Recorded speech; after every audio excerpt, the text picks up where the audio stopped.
Hello మేరే జానేజీ guys, నేను మీ సూర్య. ఇదైతే final part, Sabarimala part.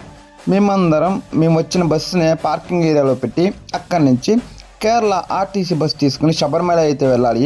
Because రద్దీ ఎక్కువగా ఉంది. సో ఈ ప్లాన్ చేశారంట ఈ గవర్నమెంట్.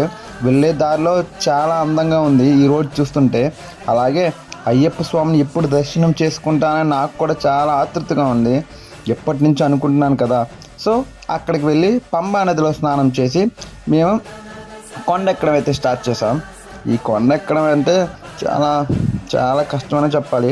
బట్ అయ్యప్ప స్వామి తలుచుకుంటూ పిల్లలు, మేము, ఇంకా చాలామంది ముసలి వాళ్ళు కూడా ఈ కొండ ఎక్కుతూ అయ్యప్ప స్వామి దర్శనానికి అయితే వచ్చారు. ఇంకా మేమందరం అలా అయ్యప్ప స్వామిని తలుచుకుంటూ పాటలు వింటూ మేము కొండ అయితే ఎక్కేసాం.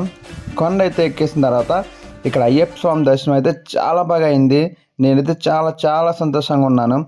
2 సార్లు చేసుకున్నాను దర్శనం. నాకైతే చాలా బాగా అనిపించింది. మాల వేసుకోలేదు కానీ బట్ నెక్స్ట్ టైం డెఫినెట్గా మాల వేసుకుని ఈ 18 మెట్లు ఎక్కి అని చూస్తాను. స్వామి శరణమయ్యప్ప.